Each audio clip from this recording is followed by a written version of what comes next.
अरे मेरी नौकरी पर आ गए भाई साहब, मेरी नौकरी पूरी तरीके से सेफ है। आप अपनी राजनीति की चिंता कर लीजिए। वो राजनीति जिसके चक्कर में आप लोगों ने देश को कहां पहुंचा दिया सर। बड़ी शर्मिंदगी हमें होती है। ये क्या हो गया? ये जब इस तरीके से स्टूडियो में खड़े होकर हमको हिंदू मुस्लिम वाली डिबेट करनी पड़ती है ना सर, तो एक हिंदुस्तानी नागरिक के नाते सर मुझे तो बहुत तकलीफ होती है। ये क्या सुन रहा हूँ मैं ऑन रिकॉर्ड इस बात को कह रही हूँ सर। मुझे लगता है कि कहां पर आप लोगों ने अपनी राजनीति के स्तर को पहुंचा दिया है कि हमको न्यूज में यहाँ पर खड़े होकर इस तरीके से हिंदू मुस्लिम करना पड़ता है। यही नहीं, अभी और सुनिए। देश के नागरिक को नागरिक आप लोगों ने नहीं रहने दिया सर। हर किसी की पहचान आपने हिंदू में, मुसलमान में, ब्राह्मण में, दलित में, पिछड़े में, इसी में बांट के रख दिया। शर्म करो शर्म। कोई हिंदुस्तानी आप लोगों ने इस देश में रहने नहीं दिया, बड़े अफसोस के साथ सर। सॉरी टू से। मुझे पता है आप लोगों को बहुत तकलीफ हो रही होगी, बहुत मिर्च लगी होगी आपको मेरी ये बात सुनकर, लेकिन ये हकीकत है। ये झूठ है, झूठ है। और यकीन मानिए सर, आप हिंदुस्तानियों को जब इस बात का एहसास होगा ना, तो आप सब लोगों को बहुत परेशानी होगी सर, क्योंकि हिंदुस्तानी जो है ना, वो गिन गिन के आप सब लोगों से बदले ले।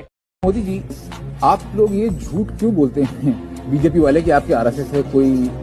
हमने ऐसा नहीं कहा। मैंने ये कहा कि आरएसएस कोई दखल नहीं देता। लेकिन ये भी तो झूठ है। आपका हिंदुत्व का नारा था जिससे कि आपकी लोकसभा में 2 सीट सन 84 में आई थी, वहां से बढ़ के आप लोग बढ़ते बढ़ते 1998 में सरकार बनाने के मुकाम तक पहुंच गए। अब आपका हिंदुत्व का नारा भी फेल कर गया। इस इलेक्शन में आपने फिर एक इलेक्शन गिमिक के तौर पे वंदे मातरम और सरस्वती वंदना की बात करी, लेकिन लोग समझ गए कि ये सिर्फ वोट लेने के लिए इलेक्शन टाइम पे एक सेंटिमेंटल इशू को उठाते हैं। हिंदुत्व ये भारतीय जनता पार्टी का कभी चुनावी नारा नहीं रहा है। हिंदुत्व ये हमारे लिए आर्टिकल ऑफ फेथ है। आपका आर्टिकल ऑफ फेथ है हिंदुत्व। तो ऐसा क्यों होता है कि जब इलेक्शन आता है तभी आपकी फेथ एकाएक उजागर हो जाती है? अगर हमें कॉमेडी शो देखना है तो कपिल शर्मा शो या फिर स्टैंड अप कॉमेडी जैसे शो को देखने की कोई जरूरत नहीं है, क्योंकि आज के टाइम में स्वयं हमारे टीवी न्यूज में ही इससे अच्छा कॉमेडी देखने को मिलता है। और इसी के साथ टाइम्स ऑन भारत का ये हेलीकॉप्टर अब पहुंचा है गुजरात के आसमान की तरफ, जो आपको बता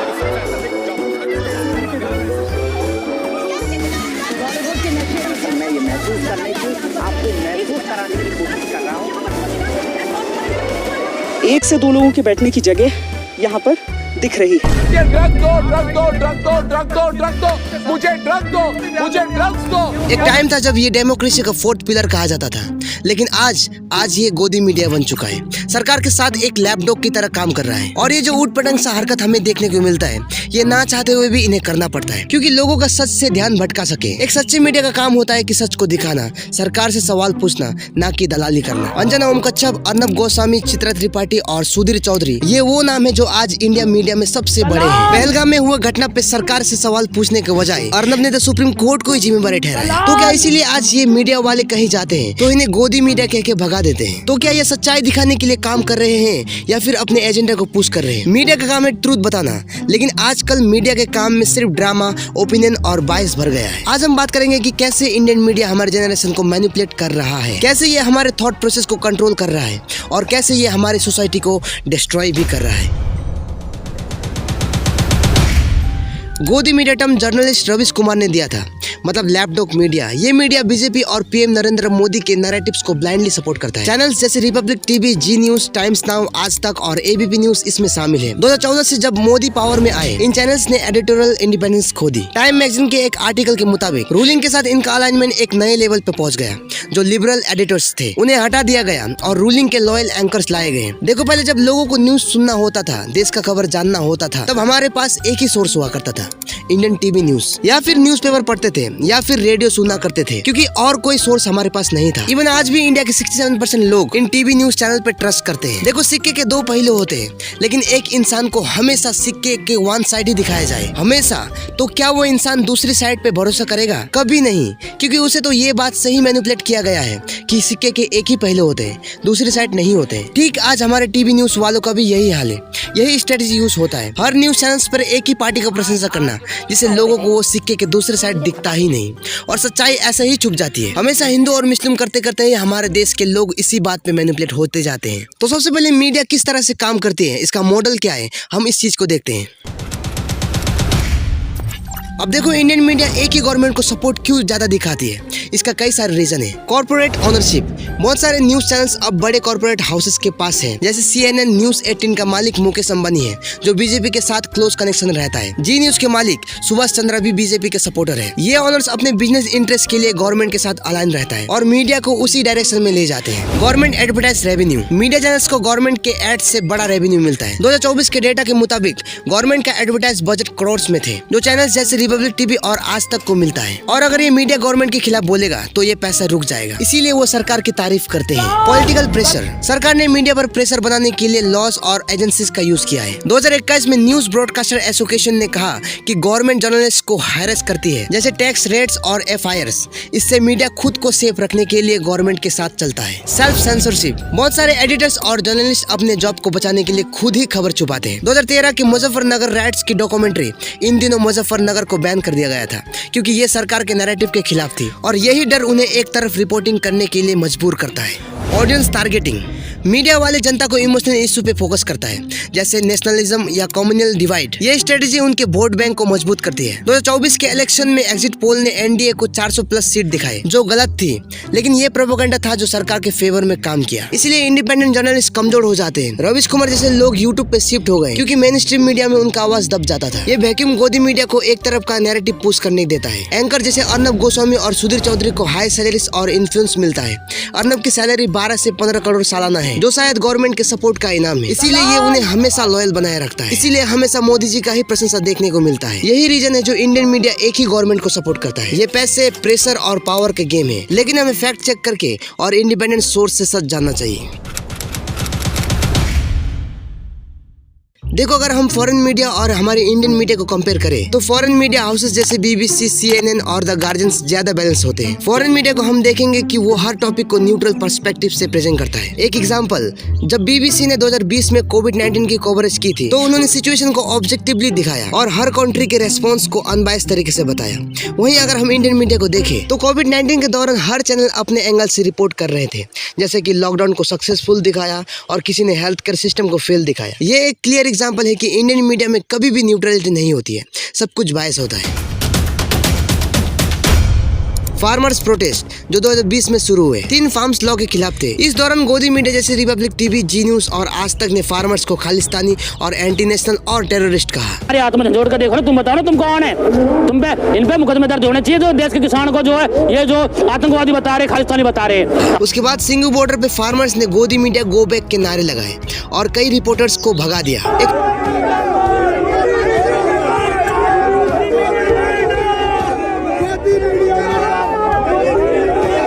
एक फार्मर ने कहा, ये चैनल्स हमें जानबूझकर बदनाम करते हैं, हमारे इश्यूज पे ध्यान नहीं देते। हमको कवरेज ना करें। गोदी मीडिया सब ही गलत दिखा रहा है। एक भी किसानों की सही खबरें नहीं दिखाता, हर टाइम किसानों के विरुद्ध खबरें दिखाता है। मीडिया के इस बायस रिपोर्टिंग के खिलाफ एक्शन लिया गया। न्यू ब्रॉडकास्टिंग स्टैंडर्ड्स अथॉरिटी ने कई चैनल्स पर फाइन लगाए क्योंकि उन्होंने कम्युनल डिसहार्मनी फैलाई। रिपब्लिक टीवी को भी 2021 में फार्मर्स को खालिस्तान कहने के लिए फाइन हुआ। उन्हें 1 लाख का जुर्माना और अपॉलजी ऑन एयर देने को हुक्म दिया गया। उसके बाद में जी न्यूज पर भी फाइन लगाया गया जब उन्होंने प्रोटेस्ट को पॉलिटिकल कॉन्स्पिरेसी बताया बिना प्रूफ के। आज तक को भी मिसलीडिंग कवरेज के लिए NBC ने फटकार लगाया, खासकर जब उन्होंने फार्मर्स के पीसफुल प्रोटेस्ट को वायलेंट दिखाया। ये मीडिया हमारे ध्यान को रियल इशू से हटा देता है। बेरोजगारी 2025 में 7.9 है, हेल्थ केयर सिस्टम टूटा हुआ है और एजुकेशन में फंडिंग कम है। लेकिन गोदी मीडिया हमें क्या दिखाता है? लव जिहाद, एंटी नेशनल बॉलीवुड या फिर पाकिस्तान की साजिश।